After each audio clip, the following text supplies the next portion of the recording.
গত বুধবার free school স্ট্রিটে হোটেলে ভয়াবহ অগ্নিকাণ্ড 9 জনের মৃত্যু হয়েছিল। সেই ঘটনায় এবার 16টি হোটেল রেস্তোরাঁ বন্ধের নির্দেশ। অগ্নি সুরক্ষা বিধি না মানার অভিযোগে এই 16টি হোটেল রেস্তোরাঁকে বন্ধের নির্দেশ দেওয়া হয়েছে। 16টি হোটেল রেস্তোরাঁ বন্ধের নির্দেশ দিয়েছে দমকল। কেন অগ্নি সুরক্ষা বিধি মানা হয়নি? 25টি হোটেল এবং রেস্তোরাঁকে শোকজ করা হয়েছে।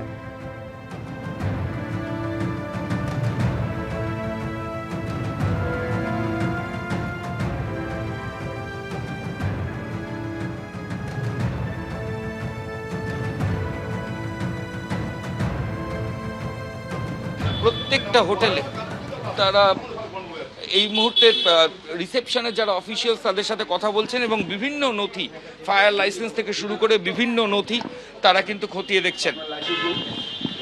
Licence, fire licence, fire safety certificate, fire licence fire ব্রিগেডের তরফ থেকে চাওয়া হচ্ছে। ফায়ার লাইসেন্স আছে আপনার? আপডেট পরে কথা বলছি, দাঁড়ান এটা কাজ শেষ করি, এটা কাজ শেষ করে নিন। আপনার লাইসেন্সটা আছে? আপডেটেড আছে? না নেই।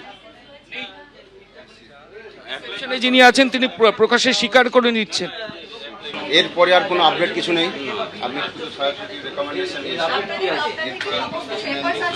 এই মুহূর্তে যে ছবি আমরা দেখাচ্ছি, ফায়ার ব্রিগেডের আধিকারিকরা রয়েছেন, কেএমসি অফিসিয়ালসরা রয়েছেন, দ্য ক্রিস্টাল, এটা মার্কুই স্ট্রিটের হোটেল, এখানে আধিকারিকরা এসেছেন।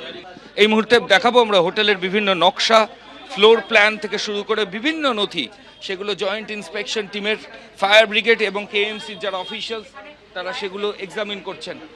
প্রত্যেকটা document the crystal hotel marquee স্ট্রিটের, এই মার্কুই স্ট্রিটের দ্য ক্রিস্টাল হোটেলের ভেতরে আমরা রয়েছি। জয়েন্ট ইন্সপেকশন টিম তারা কিন্তু এই হোটেলের বিভিন্ন ডকুমেন্ট তারা দেখছেন।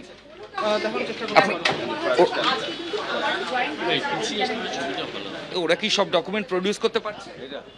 আমরা দেখছি, এটা দেখে নিই আর একটু। Fire licence up to date আছে? না, ফায়ার লাইসেন্স আমি দেখতে দিতে পারলেন না, আমরা দেখে নিই আরেকবার, একটু ভেরিফাই করে নিচ্ছি কি আছে না আছে।